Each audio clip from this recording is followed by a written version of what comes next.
friend, it's Pat Sloan here. So today is the 10th anniversary of when I started my public Facebook community group. So exciting to hit those great big milestones.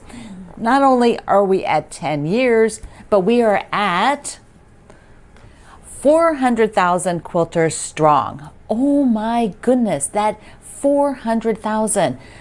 Quilters from around the world are members of my group. I just can't believe it. When starting 10 years ago, I had run groups before, and so I knew what groups were like and what they were about and all of that. But the potential, you just can't think about those kind of numbers. It's just crazy. It is so wonderful and so awesome to have you there in the community. I want to give you a little bit of backstory.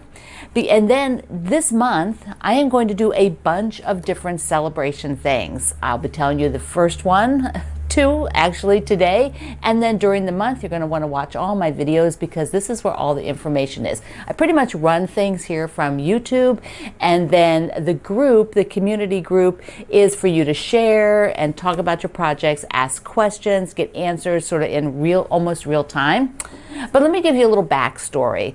So my business actually started in January of 2020 full time. So I am 24 years full-time business, and about 4 years prior to that, I actually ran my business part-time while I had a full-time corporate job in computers. So that was so it's a big January is a big month for me. It's a month that a lot of changes, a lot of big changes, a lot of things that I had wanted to do. I'd always wanted to have my own business, and I made it happen. So all those things are super fun to celebrate for me. But groups, let me just tell you a little bit of backstory on the groups, because I started on Deli Boards. So any of you, leave me comments today about where you joined me, where you first chatted with me, which groups, all the things. I want to know all the things. So Deli Boards, I didn't actually have my own group, but I was very, very active, and that's why I was learning about online communities, and particularly that there were quilt communities. There weren't very many people that were quilters online back in like 1998, but there were some. And then I moved to a Yahoo group. And so a Yahoo group is more like what the Facebook community is. It's single stream of information and not a lot of controls. Yahoo groups don't even exist anymore. Yahoo decided to cancel those a few years back. But I ran that for quite a few years. None of these ran 10 years because people move and shift. And so the Yahoo group, people were not there anymore. They had gone and were moving and doing other things. So I decided to create my own forum called Quilt Mashup. And I know that there are some of you here that started with me on Quilt Mashup, and that I ran for 4 or 5 years. And it was super fun. Forums, if you've never been in one, are a little bit more structured. You can chat in different you might call them rooms now, different segments. So you can keep like all sewing machine, like machine questions in one and my patterns in another, like you could do things like that. You could control it. But once again, people were shifting and moving to other environments. And my friend Alex Veronelli, who is the marketing director at Orifil Thread, he and I are really good friends, and he is a very forward-thinking gentleman, and he was looking at technology, and he said, Pat, you need to get on Facebook. And I'm like, is that where everybody's going? And he says, yes. So I hopped over to Facebook, and the first couple of years, I guess, everything was sort of run under my personal account, which a few of you still follow my personal account. And then I created a business page, and then Facebook developed groups. They developed the groups, and the groups are very much like what I had at Yahoo, which was really effective. You could share a picture, you can interact, and it's not too complicated. It's just simple stream of consciousness in a way. But people's sharing, just like you were sitting in a meeting and everybody was sharing and stuff like that. If you were in a quilt guild or been to a show or something like that. So I started January 3rd, 2014. I said, okay, I'm going to go do the group thing, and I'm going to put a group up there. And so that is what I did. And it has been the best thing ever. There were a couple places in between, like we tried doing things on Flickr and Twitter and Instagram, but none of those allow you to leave a picture. Which we are very visual artists, we're very visual makers. We want to show what we did. And we want to show it in the same context of whatever the conversation is. And that is why the group is just so amazing. Somebody can have a question and then other people can share a photo to help illustrate the answer, or whatever the deal is. It's just been a super amazing format, that type of format for those of us who make things. It's incredible. And so there we go. That is how I ended up with the Facebook group, and I like to call it a community because that's what it is. It's not, we become friends, you get to know people, you get to recognize the quilts they are working on as they show their progress, you cheer each other on, you answer questions, things like that. And so let me give you another sort of background associated with this. Whenever I've had these communities, I can't really run them on my own because I'm also designing things and then making things, and then I was traveling and all this stuff. And so quite a few years back, when I was in the Yahoo group, I met my friend Cindy and her husband Dennis, and they became they're very close friends. Cindy did pass away a couple of years ago, so she was kind of pivotal in things. But Cindy and Dennis and I, and then Greg, my husband, helped just a little bit. But Cindy, Dennis, and I pretty much moderated, answered questions, just kind of kept things rolling. But what happened is 2 years ago when Cindy passed away, and of course that was massively difficult for her husband, Dennis. It was difficult for me because she was my best friend. And so I decided it was probably time to create an ambassador team, a group, an ambassador, team of quilters, friends who would help me answer questions, moderate, keep the scammers out, keep the drama down, if cheer you on so that if you show something amazing, they will be in there to help you. They'll give you links to things, and that way it frees up me and Dennis, and it also, it's much more effective for all of you to have this beautiful, wonderful group of ambassadors to rely on. So there's not just one person. You're not just waiting on one person to help you out. And with a group of 400, with a community of 400,000, we are now bigger than a lot of cities. We are bigger than a city. And so you can't just, you need a couple people, just a couple people. So about 2 years ago, it'll be 2 years in March, but we're going to celebrate today, our ambassador team. What I did is I sort of put a call out in a small place where there were very active quilters. And then I invited a couple others who were very active in the group. And I said, would you be interested in working with me and, sort of doing this? And I got this wonderful response. And so, things over 2 years, things change. People have come and gone because their lives change and their interests change. But I still have, I believe it's 11 people who work with me, 11 wonderful friends. And so we are going to meet them. And I'm going to split this up. So you will hear me talk about the ambassadors often because they are part of everything. If you're here in the morning on the premiere, when we have the live chat, most of them are on there, not all of them, but most of them are on there, and they will chat with you, welcome you, answer questions there, as well as my Facebook group. It is a technical job. It is not like, it's not like you're traveling on my behalf or anything as ambassador. Basically, these are friends now who do technical work with me to manage a community, an online community. So that is what they're helping me with.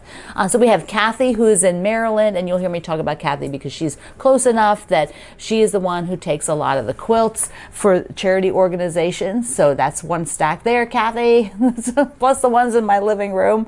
And so you'll hear me talk about Kathy and meeting up with her. Bobby is in Wisconsin, and she actually helps me do some sewing. Bobby volunteered to do that a while back, and so that's been a godsend because I do a lot of projects right now, and it's really nice to have a helper. And over the years, I've always had people sew for me because I can't do everything that I needed to have done, and so it's been really wonderful. Laura in Ohio, she is usually our hostess on the chat. She started, she always makes sure there's donuts and coffee for everybody. Yvonne is also in Ohio. We have a group of Ohio cool ambassadors. And Yvonne is always so cheerful and she's very technical as well, so she can answer technical things. Greg is my husband, and he lives here in Virginia with me, of course. But he's the behind the scenes guy. You aren't going to see Greg doing much of anything that's public. Dennis is my longtime friend from many years ago in Tennessee, and you'll mostly see him within the Facebook group, never on the videos, and he also is kind of a behind the scenes guy. Lylene in North Carolina, she is our ambassador, is taking the next critter quilt and giving it a new home in her local community. Carrie in Pennsylvania, for those of you in the Facebook group, you will see Carrie often. She is from Dead Center, Pennsylvania, she writes. And she will link you to a lot of things.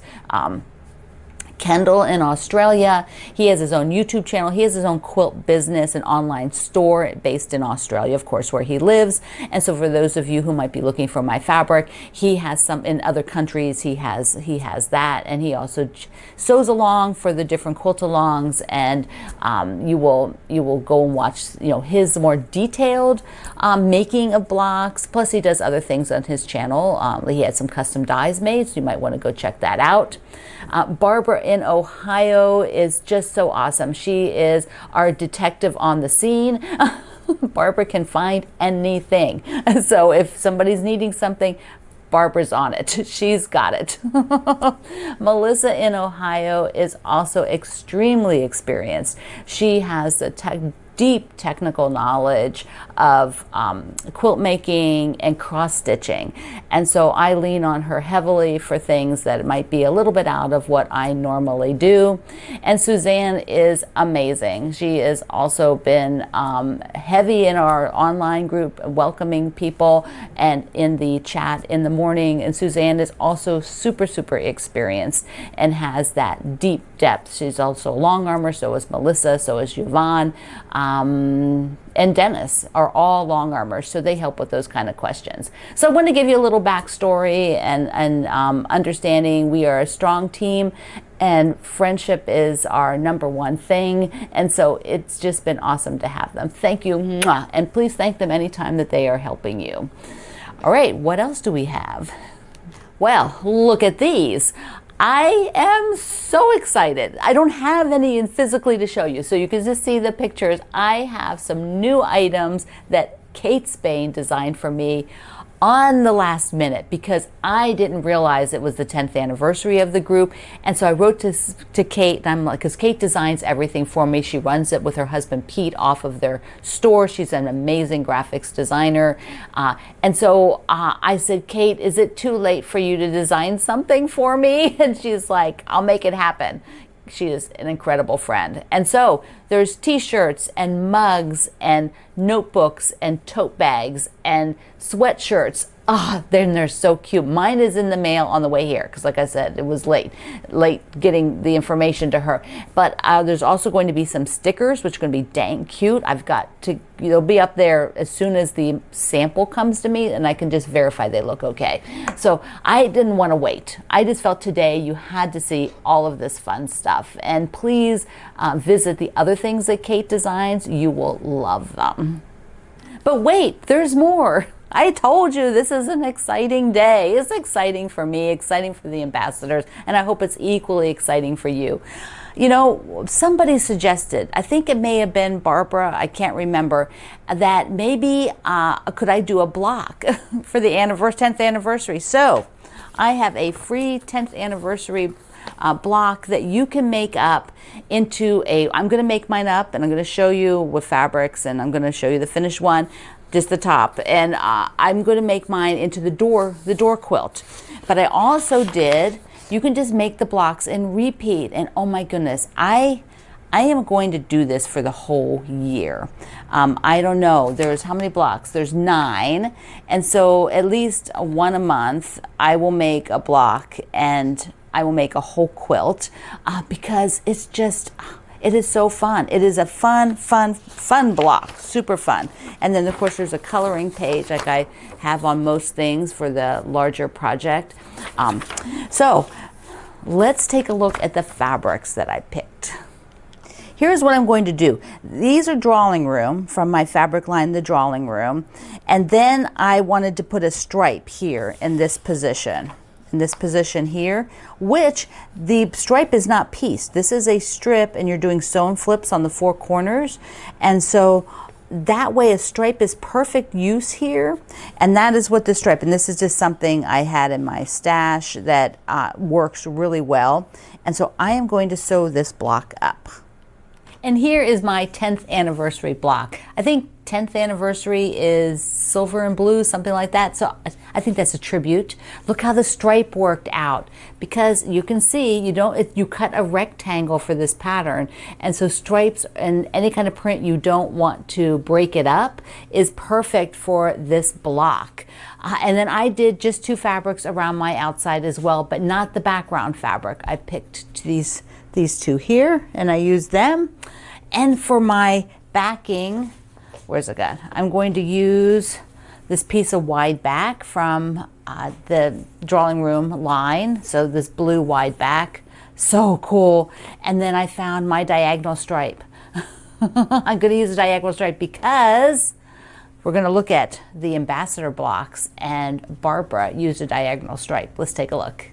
We start with Barbara's, and it's in her signature aqua and red, and it's finished. And look at the stripe binding. Okay, I have an angled stripe binding like that in navy. I'm copying you, Barbara. I'm copying you. Carrie's is aquas, and it is so gorgeous. Beautiful, beautiful colors. And I believe she did another project with these colors. It just is. And look at the snowflakes. Look at the snowflakes in the background. So, so pretty. Kathy's is gorgeous. This red with the background of hers is like a yellow, a light yellow with little red pin dots. Beautiful. Kendall's, he fussy cut a Z in the middle, and I love that yellow dot. So you can also see on their borders, they all approach the borders just a little bit differently. Barbara's was scrappy. We've got light borders, darker borders with just 2 colors. Melissa is the queen. Look at her, the quilting queen with the queen bee. She says, I'm the queen bee. That's in all the bee fabrics. I just love this so much. So much. How did I miss that queen fabric? How did I miss that? And Yvonne got hers done as well. It is in beautiful red and black, and that middle fabric for the star is just perfect to pull all the colors together. I love it. Thank you everybody for sharing your blocks, and you might watch our Facebook group for more of the Ambassadors blocks. I really hope what you'll do today is make a 10th anniversary block and share it in my Facebook group. This block works up really quickly. Even if you didn't put the outer border on, you just share the center part and just get the enthusiasm up for everybody, make them aware, everybody aware in the group about the 10th anniversary. Check out the new banner I will be putting up there. It might be there now, depending on when you watch the video. So it's just so exciting. Now today on our projects, of course, is the canning jars, and it is week two of the canning jars. So first of all, I want to use the mushrooms, and I want to use the second, the smaller pattern. So that caused a little bit of a problem because the mushroom fabrics I have are not real cohesive.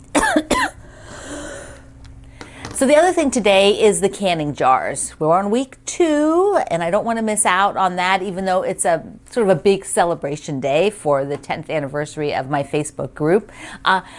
Okay, canning jars. I want to use those mushroom fabrics because I think it's so fun that you all have sent me mushroom fabrics, or I have collected them, and I really would like to use them. And they will be perfect in the big quilt, but I don't want the big quilt. I want the small quilt. So I messed around a little bit with the layouts of the mushroom fabrics because they aren't all going to be able to go in that little quilt side by side with no separation. Separation would be fine, but there's no separation. So take a look. It's a bit of a struggle. It was late in the day, and the lighting's not so great, but I think you can tell what's going on.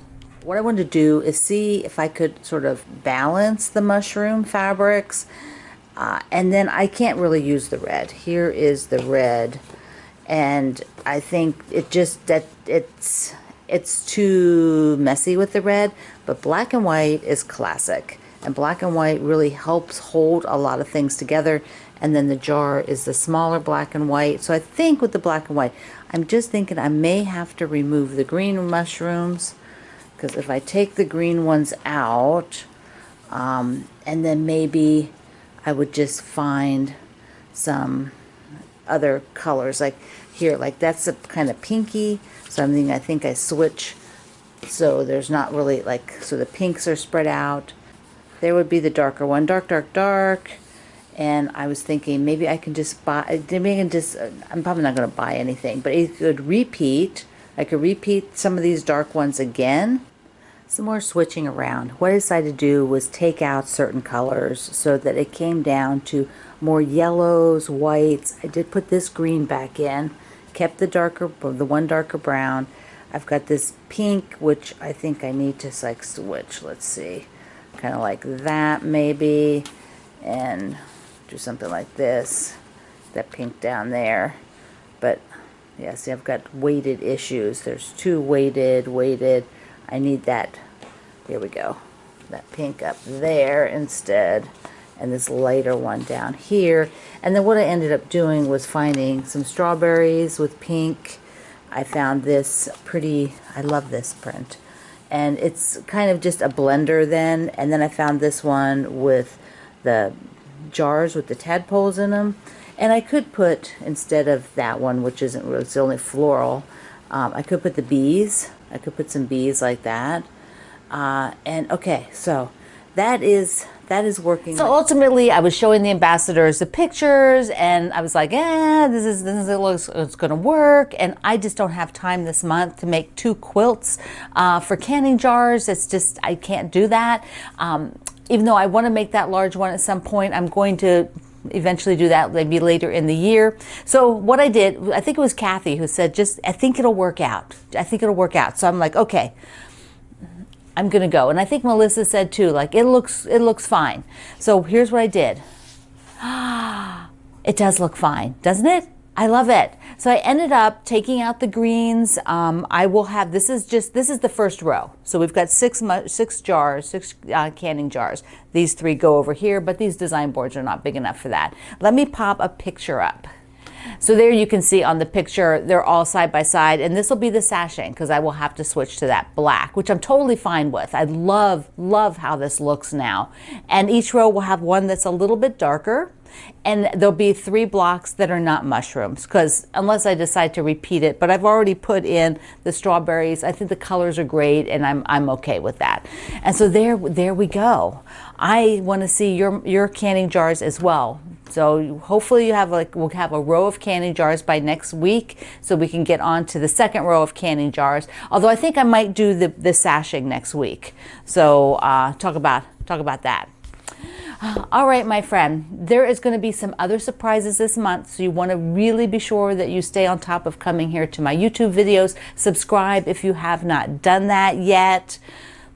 When you subscribe, there's a little bell. You can click that so that you'll get a notification to remind you to come and watch the video. Because I know a lot of you watch in the evenings or later in the day, and so you don't want to forget, even though it's been out here all day long. But I will have fun things for the 10th anniversary, and I cannot wait to see your block. Oh, so fun. Thank you for being here. Thank you for being part of my community. And if you have not joined the Facebook group yet, come on over. Come on over. We have so much fun. So I love you. Mwah. Thank you for being here in the Sloan Zone. I will see you online.